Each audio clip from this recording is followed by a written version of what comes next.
Hello friends, आप सब ठीक हैं। तो फ्रेंड्स, आज का जो हमारा टॉपिक है वो है बीपीएससी टीआरई थर्ड और फोर्थ वालों के लिए ईवीएस का पोर्शन। और ये मैंने आप लोगों के लिए सारे क्वेश्चनों को देख के तब इन क्वेश्चनों को लिया है, जो आप लोगों के लिए बहुत ही ज़्यादा इम्पोर्टेंट है। तो फ्रेंड्स, इनको जानने के लिए वीडियो अंत तक ज़रूर देखें। तो चलिए फ्रेंड्स, देखते हैं हम लोग। इनके मैंने टॉप 50 क्वेश्चन लिए हैं, ये आप लोगों के लिए बहुत ज़्यादा हेल्प करेंगे क्वेश्चन।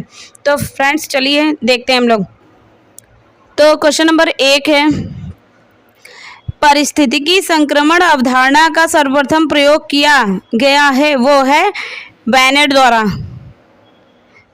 द्वारा किया गया है। दूसरा, पारिस्थितिकी स्थायी मितव्ययिता है, यह किस आंदोलन का नारा है? यह चिपको आंदोलन का नारा है। तो यहाँ पे फ्रेंड आंदोलन है, ये चिपको आंदोलन है। तो फ्रेंड्स देखिए, ये वाला है।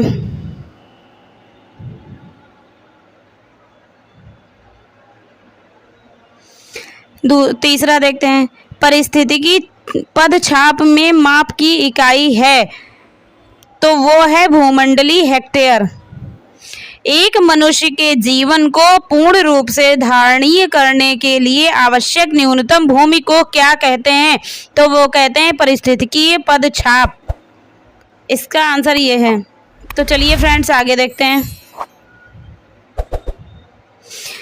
5 नंबर, मिलेनियम इकोसिस्टम असेसमेंट पारिस्थितिकी तंत्र की सेवाओं के निम्नलिखित प्रमुख वर्गों का वर्णन करता है। व्यवस्था, समर्थन, नियंत्रण, संरक्षण और सांस्कृतिक।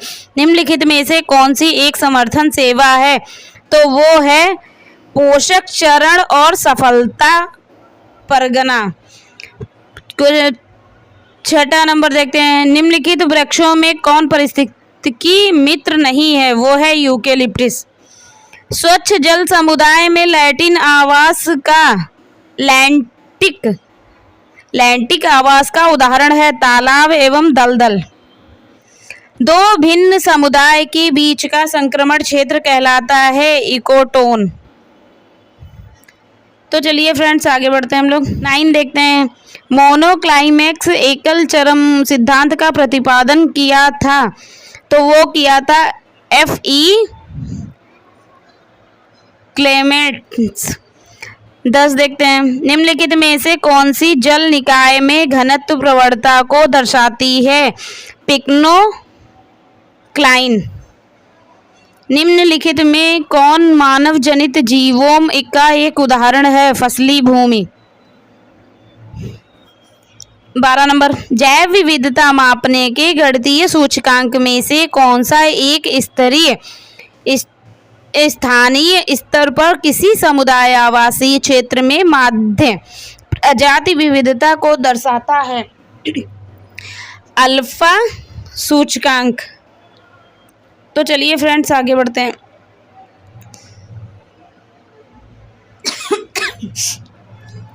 तो देखते हैं क्वेश्चन नंबर 13, जैव विविधता का सबसे महत्वपूर्ण पहलू है पारिस्थितिकी तंत्र का निर्वहन। क्वेश्चन नंबर 14, निम्नलिखित में से कौन सा कारक जैव विविधता के ह्रास के लिए सर्वाधिक महत्वपूर्ण कारक है? प्राकृतिक वास का विनाश। प्रश्न नंबर 15, भारत द्वारा भूमि संरक्षण तटस्थता प्राप्त करने का लक्ष्य रखा गया है 2030 तक रखा गया है। निम्नलिखित में से किसने सर्वप्रथम बायोडायवर्सिटी शब्द का प्रयोग किया है? बायोडायवर्सिटी का शब्द का प्रयोग किया है वो है वाल्टर की रोसेन। तो चलिए फ्रेंड्स आगे देखते हैं। क्वेश्चन नंबर 17, संयुक्त राष्ट्र संघ ने निम्न में से किस 2011 से 20 के लिए दशक निर्दिष्ट किया है? वो है जैव विविधता दशक। प्रश्न नंबर 18, भारत का प्रथम national centre for marine biodiversity NCMB किस शहर में स्थित है? जामानगर में। प्रश्न नंबर 19, सर्वाधिक जैव विविधता कहाँ पाई जाती है? उष्णकटिबंधीय वर्षा वनों में। प्रश्न नंबर 20, जैव विविधता में परिवर्तन होता है, भूमध्य रेखा की तरफ बढ़ती है। प्रश्न नंबर 21, सर्वाधिक जैव विविधता पाई जाती है शांत घाटी में। प्रश्न नंबर 22 देखते हैं। भारत में जैव विविधता के ताप स्थल हॉट स्पॉट हैं। पूर्वी हिमालय, ये वाह लिखा है,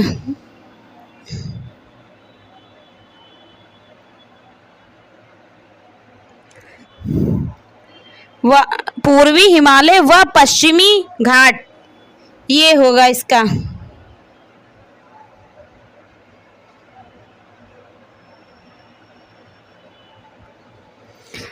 जैव विविधता के संदर्भ में भारत में निम्नलिखित में से कौन सा क्षेत्र हॉट स्पॉट माना जाता है? अंडमान निकोबार द्वीप समूह। प्रश्न नंबर 24, जैव विविधता को अधिकतम संकट है प्राकृतिक निवास एवं वनस्पतियों के विनाश से। प्रश्न नंबर 25, निम्नलिखित में से कौन सा एक उत्तराखंड में जैव विविधता के ह्रास का कारण नहीं है? बंजर भूमि का वनीकरण। तो चलिए फ्रेंड्स आगे देखते हैं क्वेश्चन नंबर 26, निम्नलिखित में से कौन सा स्थल वनस्पति संरक्षण हेतु स्वस्थानीय सिटी पद्धति नहीं है? वो है वनस्पतिक उद्यान। प्रश्न नंबर 27 देखते हैं, जैव विविधता के साथ साथ मनुष्य के परंपरागत जीवन के संरक्षण के लिए सबसे महत्वपूर्ण रणनीति निम्नलिखित में से किसी एक की स्थापना करने में निहित है? वो है जीवमंडल नेचर रिजर्व। प्रश्न नंबर 28, निम्नलिखित में से कौन एक प्रवाल विरंजन का सबसे अधिक प्रभावी कारक है? वो सागरी जल के सामान्य तापमान में वृद्धि। प्रश्न नंबर 29, रेड डाटा बुक में आंकड़े सम्मिलित हैं लुप्त प्राय प्रजातियां। तो चलिए फ्रेंड्स आगे देखते हैं प्रश्न नंबर 30, भारत में गिद्धों की तेजी से घटती जनसंख्या का मुख्य कारण है? तो वो है डिक्लोफिनेक दवा का अत्यधिक प्रयोग।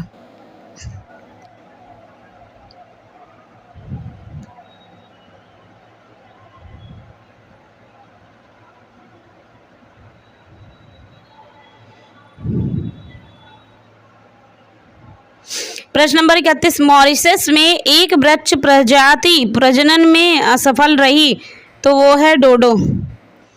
डोडो एक पक्षी है। प्रश्न नंबर 32, भारतीय वन्यजीव के संदर्भ में उद्यान बलगुल फ्लाइंग फॉक्स निम्नलिखित में से क्या है? चमगादड़।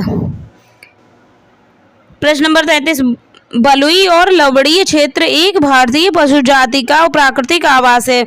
उसे क्षेत्र में उस पशु के कोई परभक्षी नहीं है, किंतु आवास ध्वंस होने के कारण उसका अस्तित्व खतरे में है। यह पशु निम्नलिखित में से कौन सा हो सकता है? तो वो है भारतीय वन्य गधा। तो चलिए फ्रेंड्स आगे देखते हैं क्वेश्चन नंबर 34, प्रोसोपिस जूलीफ्लोर नमक पादप प्राय क्यों समाचारों में उल्लेखित होता है? तो वो है जिस क्षेत्र में यह उगता है वहाँ की जैव विविधता को कम करने लगता है। तो इसका जो ऑप्शन है ये है।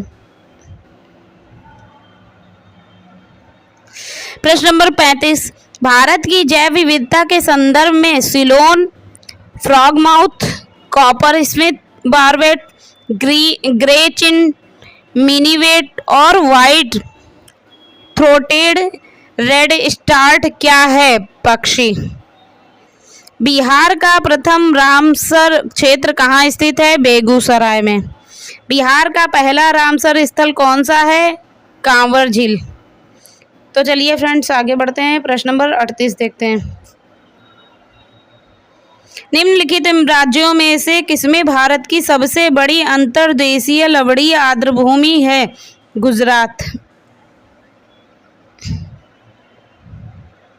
भारतीय संसद द्वारा जैव विविधता अधिनियम पारित किया गया है दिसंबर 2022 में। प्रश्न नंबर 40, भारत सरकार ने नॉर्वे सरकार के साथ मिलकर एक जैव विविधता नीति एवं कानून के केंद्र की स्थापना की है, वो है चेन्नई में। प्रश्न नंबर 41, जैव सुरक्षा बायोसेफ्टी का कार्टाजोना प्रोटोकॉल है, वो है पर्यावरण एवं मंत्रालय। प्रश्न नंबर 42, सबसे लंबा जीवित वृक्ष सिकोया। प्रश्न नंबर 43, सिवकथोर्न के विश्वव्यापी मार्केट की बड़ी संभावनाएं हैं।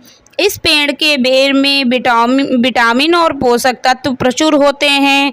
चंगेज खान ने इसका प्रयोग अपनी सेना की एक ऊर्जा स्थिरता को उन्नत करने के लिए किया था। रूसी कॉस्मोनाटों ने इसके तेल को कॉस्मिक विकिरण से बचाव के लिए प्रयोग किया था।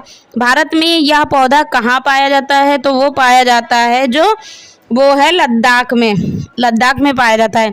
प्रश्न नंबर 44, दो महत्वपूर्ण नदियाँ जिनमें से एक का स्रोत झारखंड में है और जो उड़ीसा में दूसरे नाम से जानी जाती है, तथा दूसरी जिसका स्रोत उड़ीसा में है, समुद्र में प्रवाह करने से पूर्व एक ऐसे स्थान पर संगम करती है जो बंगाल की खाड़ी से कुछ ही दूर है। यह वन्यजीव तथा जैव विविधता का प्रमुख स्थल है और सुरक्षित क्षेत्र है। निम्नलिखित में से वह स्थल कौन सा है? तो वो है भीतरकनिका। प्रश्न नंबर 45, किस पर्यावरण में जैव द्रव्यमान का वार्षिक उत्पादन न्यूनतम होता है? गहरे सागर में। प्रश्न नंबर 46, ग्रीन हाउस गैसों की संकल्पना की थी जोसेफ फोरियर ने। प्रश्न नंबर 47, ग्रीन हाउस गैसों में मुख्य घटक होता है carbon dioxide, methane, nitrous oxide, तीनों होते हैं। जलवायु परिवर्तन का कारण है ग्रीन हाउस गैसें, ओजोन परत का क्षरण, प्रदूषण, तीनों। तो चलिए फ्रेंड्स आगे देखते हैं। प्रश्न नंबर 49, निम्नलिखित गैसों में कौन सी एक गैस धरती पर जीवन के लिए हानिकारक और लाभदायक दोनों है? वो है कार्बन डाइऑक्साइड। प्रश्न नंबर 50 और लास्ट क्वेश्चन है इसका, निम्नलिखित कथनों में से कौन सा कार्बन निषेचन कार्बन फर्टिलाइजेशन को सर्वोत्तम वर्णित करता है? वायुमंडल में कार्बन डाइऑक्साइड की बढ़ी हुई सांद्रता के कारण बढ़ी हुई पादप वृद्धि, तो ये करता है। तो देखिए फ्रेंड्स, ये हमारे 50 क्वेश्चन थे और ये ईवीएस के वेरी इंपॉर्टेंट क्वेश्चन है और आप लोगों के लिए बहुत ही ज़्यादा मतलब कि इससे लाभ मिलेगा आप लोगों को, पेपर में इससे ज़्यादा क्वेश्चन देखने को मिलेंगे। तो फ्रेंड्स आप लोगों इनको ज़रूर देखिए। तो फ्रेंड्स अगर मेरी वीडियो आप लोगों को अच्छी लगे तो मेरे चैनल को सब्सक्राइब कर लीजिए और लाइक कमेंट शेयर ज़रूर कीजिए। तो फ्रेंड्स थैंक यू।